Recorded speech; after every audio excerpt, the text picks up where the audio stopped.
We're going to talk about how to divide polynomials, and dividing polynomials will be like this example 1, where you have two different polynomials that you're going to divide. In order to do that, we're going to use the long division technique. And so in order to do that, I'm going to just jog your memory of long division by doing a problem. So I have 87 divided by 5, and so the 87 is the first number, and that goes on the inside of the divide, and then by 5 is the second number, and that goes on the outside. And then what you do for long division is you're figuring out how many 5s go into 1. Well, 5's too big to go into 1, so we're going to do that with the next number over. So how many 5s go into 18?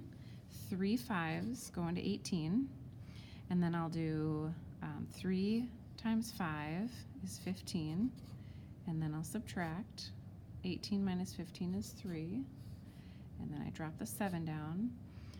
How many 5s go into 37? 7.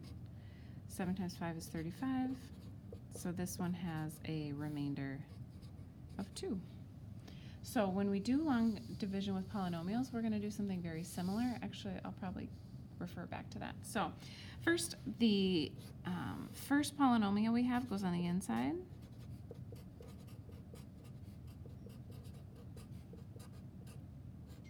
The second polynomial goes on the outside.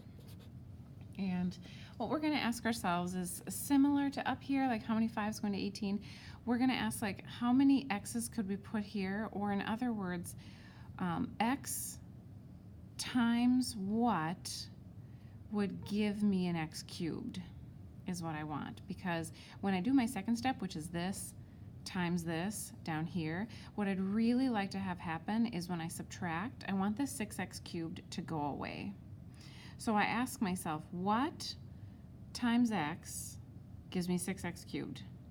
And the answer is 6x squared. And I want to line up my terms. All my cubed terms should be here. All my squared terms should be here. My x's and my constants are my numbers. So I'm going to put my 6x squared here, so it's in the x squared area or column. And I picked 6x squared because 6x squared times x is 6x cubed. And I wanted these to match, so when I subtract, they go away. 6x squared times x is 6x cubed, and then 6x squared times -2 would be -12x squared. When I do my subtract, I'm going to put that in parentheses because I have to subtract the whole thing. So 6x cubed minus 6x cubed, those go away. -19x squared minus -12x squared would be -7x squared.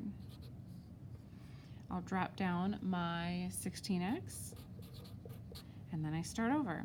So again, the question is, like, how many x's go in here? Or another way to think about it is, what times x would give me -7x squared?